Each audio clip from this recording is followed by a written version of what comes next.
అన్నీ కేసీఆర్ అని ఆయన చెప్తున్నాడు. లేదు క్యాబినెట్ సబ్ కమిటీ అని అటు హరీష్ రావు చెప్తున్నాడు, ఇటు ఏమి చెప్తున్నాడు రాజేంద్ర గారు. ఇంతవరకు బాగుంది. అయితే వీళ్ళు ఎవరూ మాట్లాడిన ఒక విషయం ఏంటంటే, డిపిఆర్ సబ్మిట్ చేసిన తర్వాత ప్రాజెక్ట్ సైట్ మారింది అనేది రిపోర్ట్. డిపిఆర్ సబ్మిట్ చేసిన ప్రాజెక్ట్ ఎందుకు మారింది ఒకటి అంటే, హరీష్ రావు గారు ఏం చెప్పారంటే ఒక ప్రశ్నకి, ప్రాజెక్ట్ ప్లేసులు చాలా చోట్ల మారుతుంటాయి, ఇంతకుముందు కూడా మారాయి, ఇది కూడా మారితే పెద్ద విశేషమేం లేదు. విశేషం ప్రాజెక్ట్ ప్లేస్ మారడం కాదు, మారిన ప్లేస్లో జియోటెక్నికల్ స్టడీస్ జరిగిందా లేదా, అక్కడ నేల పరిస్థితి ఏమిటి, దాన్ని ఎట్లా డిసైడ్ చేశారు, అది కదా ఇంపార్టెంట్. ఎందుకంటే when you're going to invest huge amounts, you should know what is the ground conditions, whether it can withstand or not, ఇవన్నీ తెలియాలి కదా. అవి జరిగిందా లేదా అనేది ఆయన చెప్పలేదు.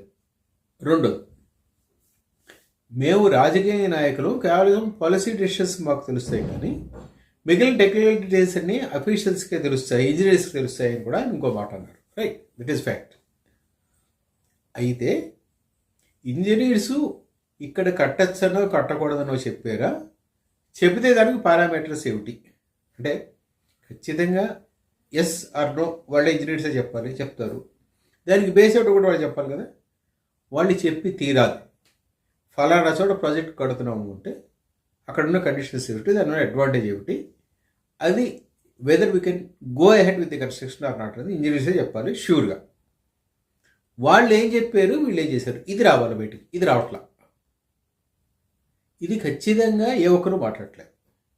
రెండోది, చాలా సందర్భాల్లో మనం మాట్లాడుకున్నట్లు రాజకీయ నాయకులు ఏ పార్టీ వాళ్ళైనా, పార్టీతో సంబంధం లేదు, అది బీజేపీ, ఇప్పుడు మనమైతే మూడు రాజకీయ పార్టీల గురించి మాట్లాడుతున్నాం కదా, ఒకటి బీజేపీ, ఒకటి కాంగ్రెస్, ఒకటి బీఆర్ఎస్.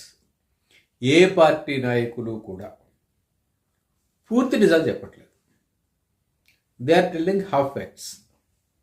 మిగిలిన సగం మీకు మీరు ఊహించుకోవాలి, ఆర్ మీరు కరెక్టింగ్ ది డాట్స్ అని ఓదాన్ని కూడా కరెక్ట్ చేసుకోవాలి. Whatever it is, they are not telling the truths, complete truths.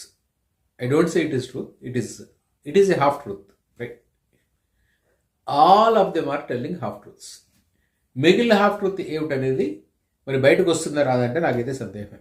ఒకటి ఏమండి, వీటన్నిటితో పాటు జరుగుతున్న ఇంకొక ఇదేమిటంటే, ఈ మొత్తం దీంట్లో ఒక్కొక్కళ్ళు ఒక్కొక్క స్టాండ్ చెప్పి ఒక్కొక్కళ్ళు ఒక్కొక్క పార్ట్ ఇచ్చేయడం ద్వారా they are creating more confusion, they are clearing the doubts.